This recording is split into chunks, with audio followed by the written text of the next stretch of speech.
US troops may soon be heading home, but there's still no plan on what to do with Bagram jail, dubbed Guantanamo Bay's sister prison.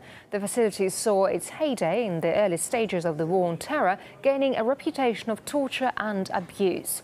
It currently holds 67 foreigners, men the US says are too dangerous to let go, but not guilty enough to punish. RT's Irina Galushka reports now on what the future holds for Bagram.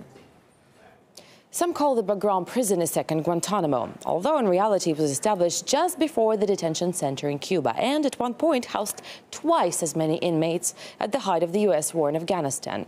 But these are just details. The two really could be called sister jails. Just like Guantanamo, Bagram is used to detain people apprehended in the U.S. war on terror and has been around for more than a decade. The two detention centers have both had their fair share of scandals surrounding the conditions in which the prisoners are held and the way they are treated. Humiliation of inmates by U.S. personnel, physical and emotional abuse, allegations of torture. You can really sign off the checklist as you go for both prisons. And, of course, the biggest common trait, inmates in so-called administrative detention. That's people who were arrested but never received a court trial. They've been behind bars for years and will stay there for no one knows how long. Sure, American officials insist some of detainees at Bagram are hardcore al-Qaeda operatives and will immediately get back to the old business of terrorism the minute they're set free. And just like at Guantanamo, there are prisoners at Bagram who have already been cleared for release and yet remain in jail, 67 of them from more than a dozen different countries. And no one knows what to do with them. Again, sounds very familiar, doesn't it? However, things at Bagram are slightly more complicated than at Guantanamo by the fact the facility has actually been handed over to the Afghan government, which was deeply unhappy about having a foreign-operated jail on its soil to begin with. As soon as Kabul took full control of Bagram in March, it either transferred or released most Afghan prisoners. But what to do with the almost 70 foreign nationals that remain? And what to do with the U.S.? Because some allege the Americans are still very present at Bagram, fearing that Afghan officials will release inmates that the U.S. sees as a threat to its security.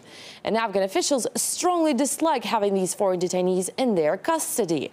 So far, no solution has been provided by any side involved in this tangle. In fact, one top American military general has confessed that there is absolutely no plan on how to deal with the detainees at Bagram. So the stalemate looks set to drag on.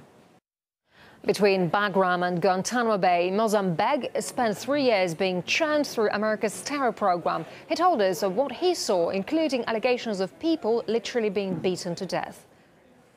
Amongst the things that I witnessed was prisoners being beaten, in 2 cases actually physically to death. One of the techniques they used to use was to hold us into communal cells. Our hands were tied above our heads to the top of the cage for punishment or for discipline. A hood would be placed over our heads and we would be left there sometimes for hours on end. And in this way I saw at least one person getting beaten so badly that he was beaten to death. We weren't even allowed to get up to walk.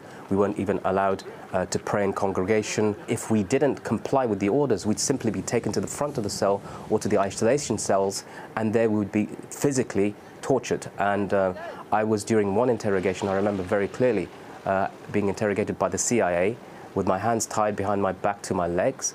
And in the next room, there was a sound of a woman screaming that they led me to believe was my wife being tortured.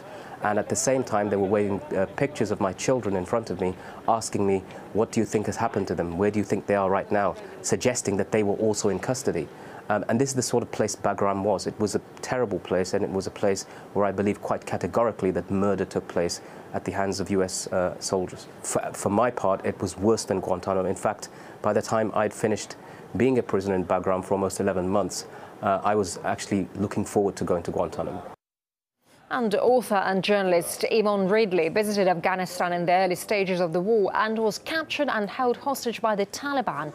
She later visited Bagram jail but wasn't even allowed through the front door. She says given its dark history, it's up to the Afghans to wipe the slate clean. I have been into Guantanamo with a film crew and was given access, but I never got past the front door in Bagram.